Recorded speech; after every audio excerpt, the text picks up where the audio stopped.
Welcome to the ultimate beginner's guide to Carbide Burrs, a practical introduction that will help you unlock the full potential of these powerful tools. Whether you're just starting out with metalworking, tackling your first DIY project, or simply curious about die grinders, you're in the right place.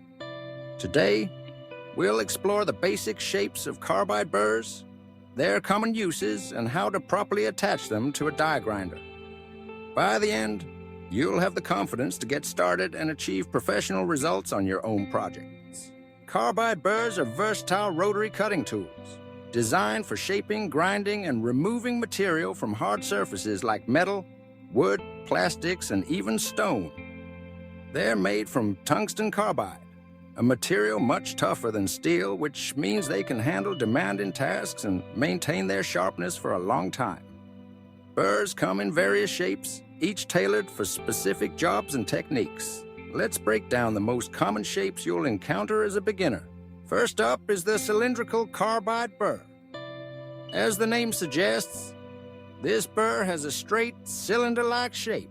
It's ideal for creating flat surfaces, cleaning up welds, and smoothing out edges. Use it to level out protrusions or to grind down rough spots on your workpiece. Its straight sides make it perfect for working in straight lines or on flat surfaces. Next, we have the ball-shaped burr, sometimes called a spherical burr. This one is perfect for contouring, carving rounded edges, or creating concave shapes in your material. It's also great for enlarging holes and working in tight corners where other shapes can't reach.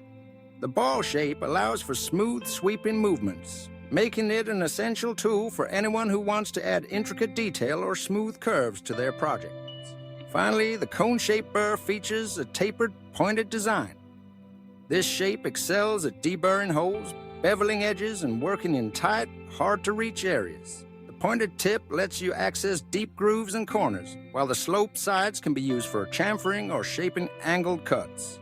If you need precision in confined spaces, the cone burr is your go-to choice. Now that you're familiar with the basic shapes, let's talk about setting up your die grinder. Start by making sure your tool is unplugged or the battery is removed to ensure safety. Select the burr shape that fits your task and check that the shank size matches your grinder's collet.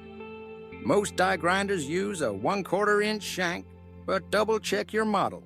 Loosen the collet nut on your die grinder using the appropriate wrenches. Then insert the carbide burr's shank all the way into the collet. Tighten the nut securely, making sure the burr is straight and firmly in place. A secure fit prevents wobbling and ensures smooth operation. Before turning on the grinder, always double-check that the burr is properly installed. Once everything is ready, put on your safety gear. Safety glasses, gloves, and a dust mask are essential.